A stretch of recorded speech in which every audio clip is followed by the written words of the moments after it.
Okay, wow.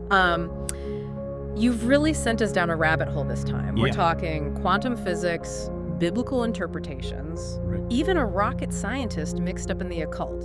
It's pretty wild stuff. So buckle up, everyone. This deep dive is going to be a fascinating Definitely. and maybe even a little unsettling look at where science and spirituality Yeah. collide. It's definitely a space where different ways of seeing the universe, I mean, really different, Yeah. really collide head on. We're going to be unpacking some pretty heady stuff today. Yeah.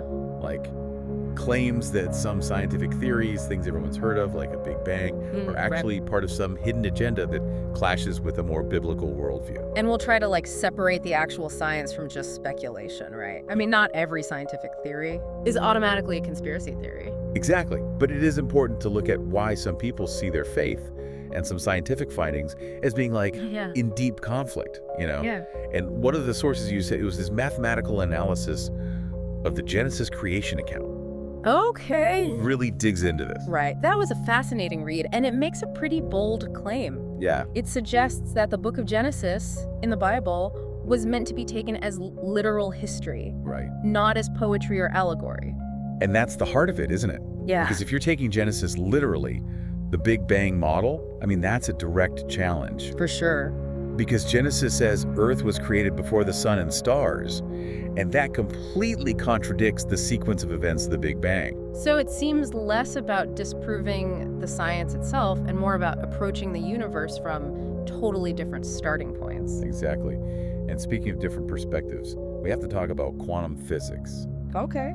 Because some of what you shared gets pretty out there, even hinting at demonic influence in quantum experiments. Okay, now that's what I call intriguing. Yeah. And then there's that quote from John Bell, the physicist. Yeah, he's famous. Saying, and I quote, "It is as if somebody is playing a trick on us." Yeah. I mean, talk about chills. Yeah, but we might want to pump the brakes on the demon train just a little. Okay. Bell's quote gets taken out of context a lot. Oh, okay. He was talking about how strange quantum mechanics is, not summoning demons or anything. So no demonic forces hiding in our equations then? Well, not exactly, but you're right that quote and quantum mechanics in general, it taps into a very human fear. And what's that? This fear that science might uncover forces we can't control, Okay. forces that might even line up with occult traditions. Yeah, I see what you mean. And speaking of occult traditions, we can't forget that some sources dove into quantum consciousness. Right. The idea that consciousness is fundamental to the universe, Yeah. not just something our brains produce. So we're talking about consciousness potentially on a universe-defining level. Potentially huge implications. And this is where a rocket scientist comes in. Right, because it's not just any rocket scientist. The source material focuses on Jack Parsons. Right, a brilliant guy. Who was super into Aleister Crowley and Thelema. Which, yeah, that's a whole other thing. Yeah. For those who don't know, Crowley was an occultist, a writer, Right. let's just say a very complex figure. Putting it mildly. He's the one who came up with Thelema, Right. which is this whole system of esoteric thought. It emphasizes personal freedom and finding something called your true will. And Parsons actually saw this as compatible with his scientific work. Totally. Yeah. So wait, he's building rockets and performing rituals? So they say. Trying to tap into spiritual forces? According to the material, yes. Yeah. He would do rituals before rocket tests, Hmm. often invoking Pan. Pan, like the Greek god of nature. That's the one. And there's this implication that Parsons and Crowley thought their occult practices helped to bring about the atomic age. Hold on, a rocket scientist who's also an occultist, ushering in the atomic age. That's a lot to take in. That's wild. What makes Parsons so fascinating is he embodies that fusion of ambition and science Yeah. and this occult searching. Yeah. He saw them as two sides of the same coin, these ways to get past human limits and understand the universe on a deeper level. Which leads us to our next point, divination. Divination, right? The source material mentions so many techniques like astrology, tarot, even using technology to predict the future. It makes you wonder if that thirst for hidden knowledge is just part of us, Like we're all closet mystics, just using different tools to see beyond the everyday world. Exactly.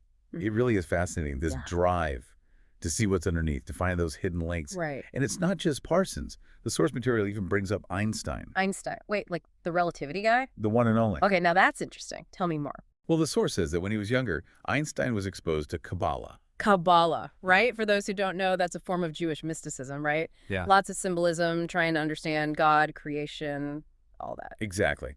And while it's a bit of a stretch to say it directly shaped his scientific theories, Right. it does make you think. So we've got a rocket scientist drawing on ancient Greek rituals Hmm. and the father of modern physics exposed to Jewish mysticism.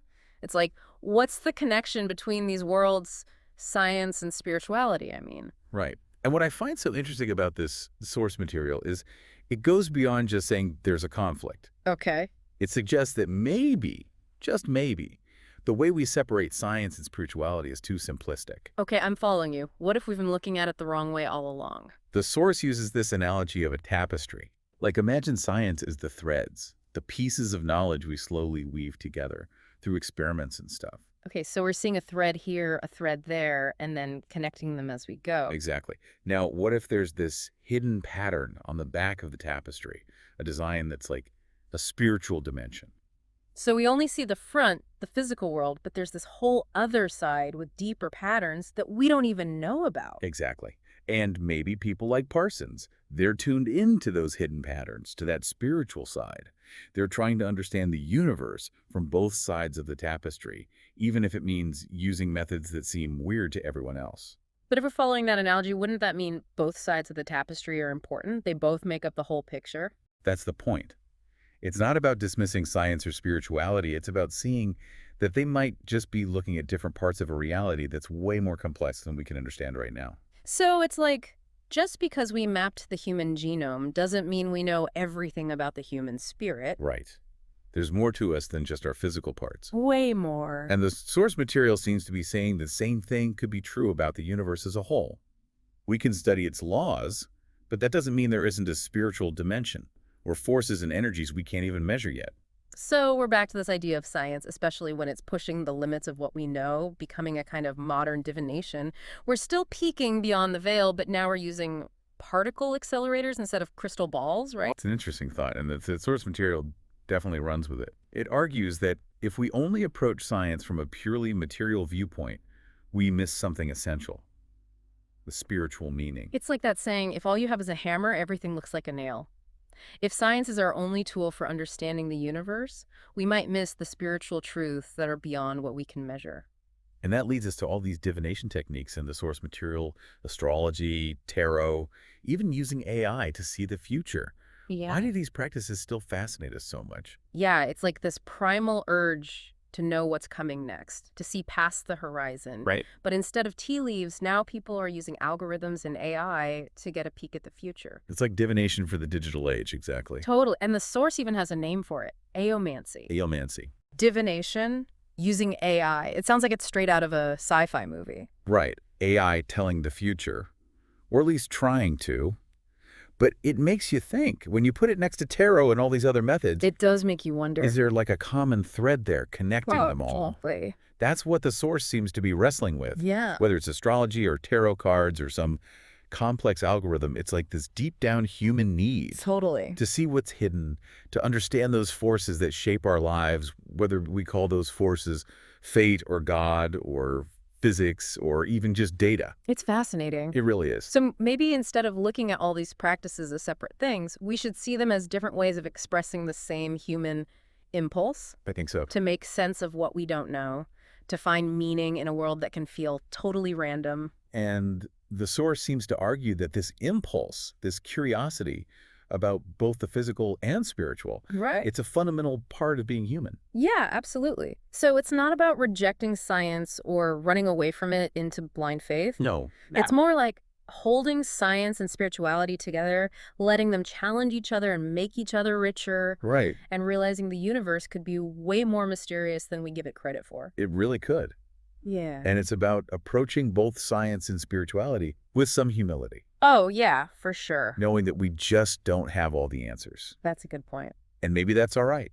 Maybe Yeah. that journey, that searching, is just as important as finding the answers. That's a really interesting thought. This whole deep dive, it's really got me thinking, what if this whole pursuit of knowledge through science or through spirituality, it's really a spiritual journey all by itself? Wow. What if it's not just about collecting facts, but about expanding our consciousness, Right. connecting with something bigger than ourselves? I love that thought. Yeah. And maybe in that exploration, in that journey, that's where we find that science and spirituality, instead of being opposites, Yeah. they're actually two sides of the same coin, both reflecting this incredible mystery of existence. A perfect note to end on. Thank you so much for joining us for this deep dive, everyone. Until next time.